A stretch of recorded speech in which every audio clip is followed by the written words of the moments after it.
Doctor so Madhavi Narayan जोग. आमचं लीलावती महिला भजनी मंडळ नावाचं शेंद्रे ग्रामस्थ महिला भजनी मंडळ आहे. शेंद्र्यातल्या सगळ्या बायका ह्याच्यात ॲकोमोडेट आहेत आणि जवळजवळ 30 ते 35 जणींचा आमचा पट आहे. सगळ्या शेतात काम करून भक्ती मार्गाला लागलेले आहेत आणि छान सुंदर भजन सादर करतात. माझ्या आईने हे चालू केलं होतं. आई डॉक्टर लीला लिमये आणि तिने हे खरं चालू केलं होतं. तिचा वारसा मी पुढे चालवते आहे.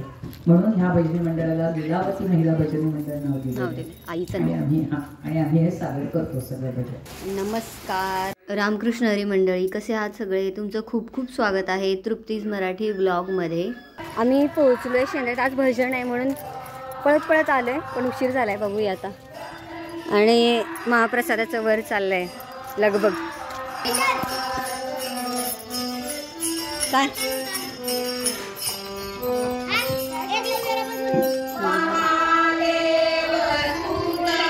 काय घसरतंय?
माया तुझ्या पुढे सारे झाले लोचन एक झाले दर्शन रमावया पांडुरंग रे विठ्ठला रमावया पांडुरंग रे विठ्ठला राव पावले विठ्ठला राव पावले विठ्ठला राव रूपले विठ्ठला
जय जसनेना दृढ चालवावे सदैव संतासी सदा नमावे सत्कर्मयोगे वय घालवावे सर्वामुखी मंगल बोलवावे मोरया मोरया निराळकाने तुझीच सेवा करू काय जाणे अन्याय माझे कोट्यान कोटी मोरेश्वरा तुझार कोटी गणपती बाप्पा मोरया मंगलमूर्ती मोरया सत्यनारायण स्वामी महाराज की जय।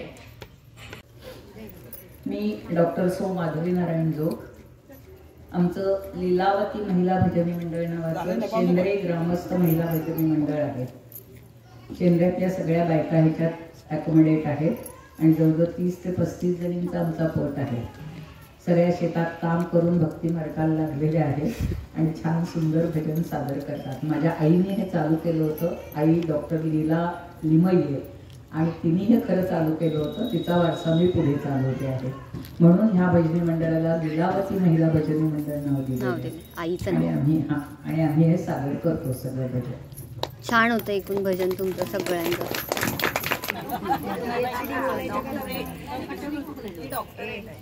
डॉक्टर आहेत पण ते आता भक्ती मार्गाने डॉक्टरी करून तुम्हाला बरं करतायत। कारण आहे ना हे जे आपण भक्ती संगीत गातो ना त्यांना माझ्यापेक्षा जास्त माहिती आहे। शरीरामध्ये जे आपल्या पॉझिटिव्ह वेव्ज आहेत ना त्या व्हायब्रेट व्हायला सुरुवात होते आणि जे बायकांचा स्पेशली स्वभाव आहे की हिनी आणलं तिने ते आणलं हा स्वभाव कमी व्हायला मदत होते। इव्हन तुम्ही समोरची जर बोलत असेल ना दुसरीबद्दल काही वाईट तर तुम्ही समोरून सांगाल की तू तिच्याबद्दल असं बोलू नको। हे या भक्ती संगीतामध्ये ना शक्ती आहे। भजन ऐकल्यावर प्रत्येक वेळी असं वाटत होतं की आपण त्या देवाला जाऊन भेटून येतोय। म्हणजे एवढं सुंदर गायन होतं यांचं। तर कसं वाटलं तुम्हाला हे भजन मला नक्की कमेंट करून सांगा। मला तर खूप आवडलेलं आहे आणि या गायनाक असून यानंतर आता थोडं रिटायरमेंटच्या वयात यांनी हे खूप छान मार्ग अवलंबलेला आहे। तर त्यांचे खूप खूप आभार आणि धन्यवाद की त्यांच्यामुळे आम्हाला एवढं छान ऐकायला मिळालं। गणपती बाप्पाचे आशीर्वाद त्यांच्यावर सदैव राहो आणि त्यांना चांगलं आयुष्यमान लाभो हीच गणपती बाप्पाचरणी प्रार्थना। रामकृष्ण हरी मंडळी।